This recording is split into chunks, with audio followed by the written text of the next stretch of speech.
வணக்கம். தாய் கொடுத்த தாய்ப்பாலுக்கு வணக்கம். என் தாய்க்கே தமிழ் கொடுத்த தமிழ் பாலுக்கு வணக்கம். இதெல்லாம் பாருங்க, எல்லாமே ஒவ்வொரு மொழியா தான் இருக்கும்.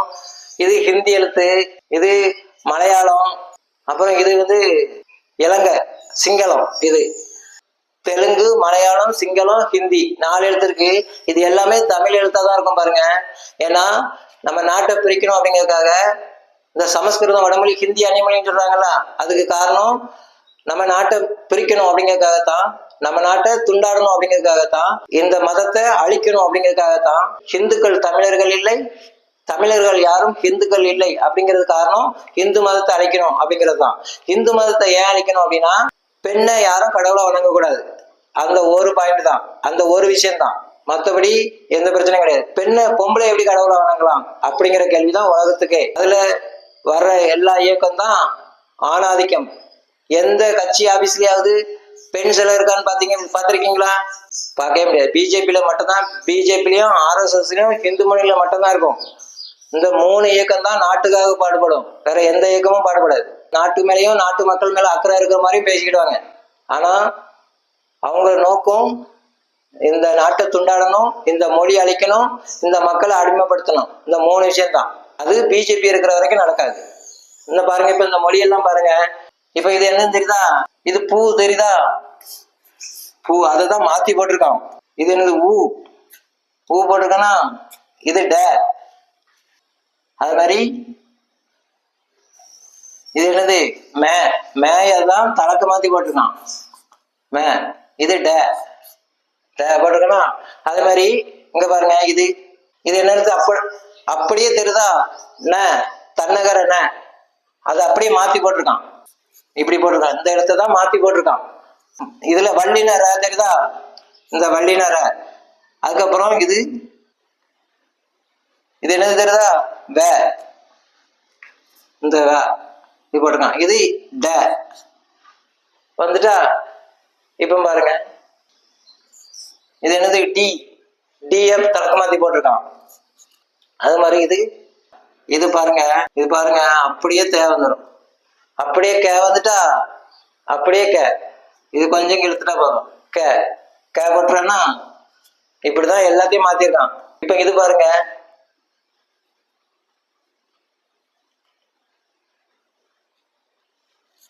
இது வந்துட்டா. இது வள்ளினர. இது என்னது இருந்தா? தொணக்கால் எழுத்து, தொணக்கால் எழுத்து போட்டிருக்கான். அதே மாதிரி இது என்னது? மே, தலக்க மாத்தி போட்டிருக்கான். இது ட, இது வள்ளினர. எப்படி அப்பட்டமா அப்படியே தெரியுதா?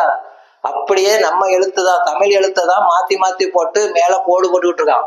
அதே மாதிரி இது இது பூ தெரியுதா? இது வே, வேன்னு எடுத்துக்கலாம்.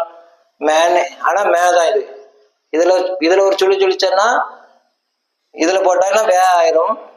வே இல்லைன்னா மே. அது மாதிரி இது ஊ, இது ட, இது ஊ பட்டனா. இது கே, கே வந்துட்டா. அது மாதிரி இது ஊ, ஊ வந்துட்டா. அதே மாதிரிதான் எல்லாமே. பாருங்க, இது அதே நே வந்திருக்கும். இது நே தெரியுதா? இது அ, இதுல ஒரு கோடு, இதுல ஒரு கோடு போட்டா போதும். வந்துட்டா.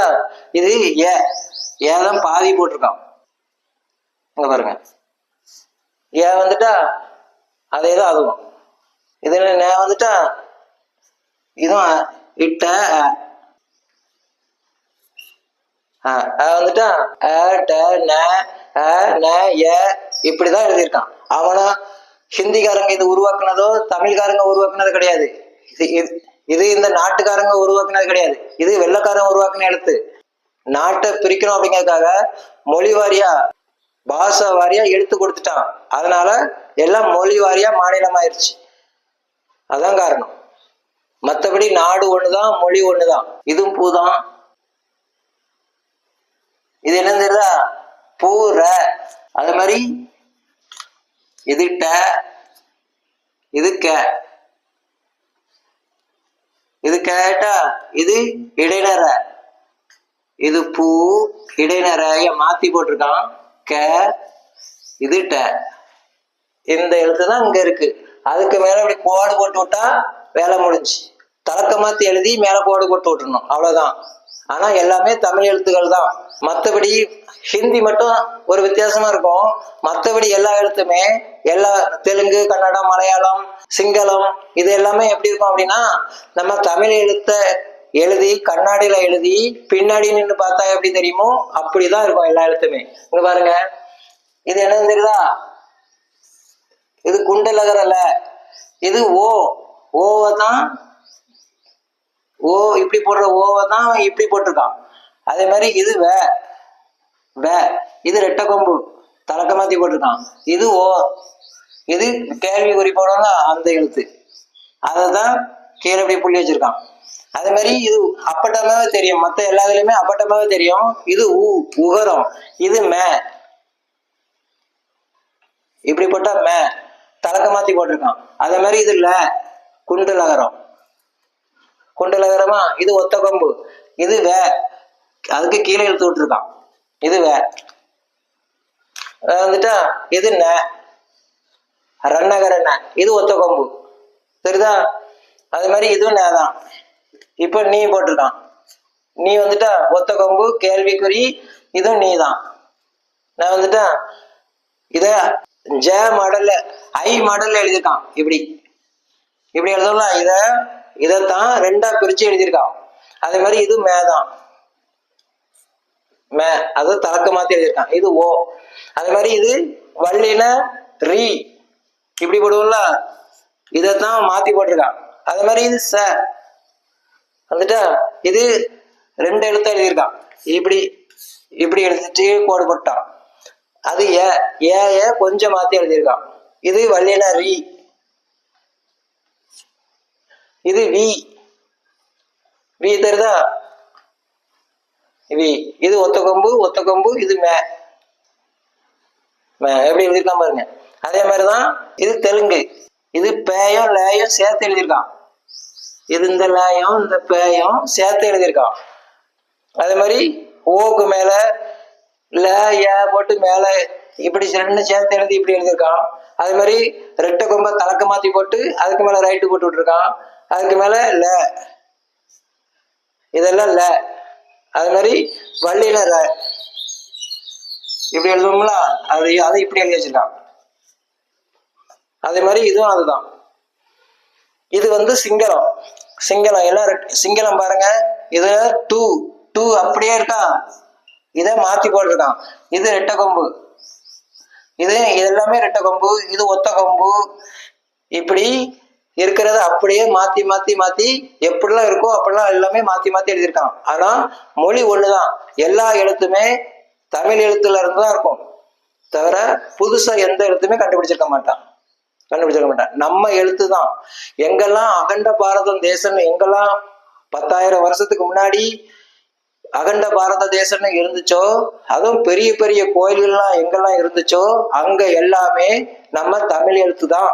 நம்ம இந்துக்கள் தான் எல்லாரும் இருந்தோம். ஆனா வெள்ளக்கார ஆட்சியிலையும் முகலாய மன்னர்கள் ஆட்சியிலையும் வந்த பிரச்சனை தான் இன்ன வரைக்கும் போயிட்டு இருக்கு. அதுக்கு முன்னாடி இருந்தவங்க எல்லாமே தமிழர்கள் தான், இந்துக்கள் தான். எல்லாருமே பெண் வழிபாட்டை மேற்கொண்டுட்டு இருந்தவங்க தான், பெண் வழிபாட்டை நடத்திட்டு இருந்தவங்க தான், பெண்ணை குலதெய்வமா வணங்கிட்டு இருந்தவங்க தான். எல்லாருமே ஒரே எழுத்து தான். நம்ம நாடு மட்டும் இல்லை, பாகிஸ்தான், பங்களாதேஷ், ஆப்கானிஸ்தான், இலங்கை, சீனா, இப்படி எல்லாமே அகண்ட பாரத தேசத்துல தான் இருந்தோம்.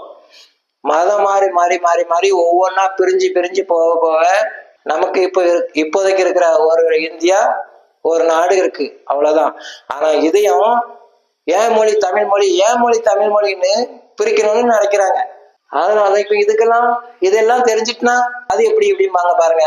ஆனா அதனாலதான் அம்மான்னா என்ன, வணக்கம்னா என்னன்னு கேக்குறது. அதுக்காகத்தான் முத்தமிழ்னா என்ன அப்படின்னு கேக்குறது.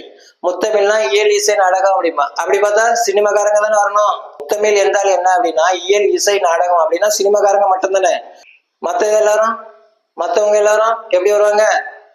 வரமாட்டாங்க. அப்போ முத்தமிழ்னா சமஸ்கிருதம், ஹிந்தி, தமிழ், இந்த 3 சேர்ந்துதான் மொழி. அந்த மொழி இந்த நாட்டுக்கானதே தவிர ஒரு மாநிலத்துக்கானதோ ஒரு குறிப்பிட்ட மக்களுக்கானதோ கிடையாது. ஒட்டுமொத்த நாட்டுக்கும் ஒட்டுமொத்த மக்களுக்குமானது. அத ஒரு மாநிலத்துல உள்ளவங்க கொண்டாடுறதுக்கு கிடையாது. ஒரு நாடு கொண்டாட வேண்டியத ஒரு மாநிலம் கொண்டாடிட்டு இருக்குன்னா காரணம் எழுத்து. இந்த எழுத்து இதனால்தான் ஒரு மாநிலம் கொண்டாடிட்டு இருக்கு.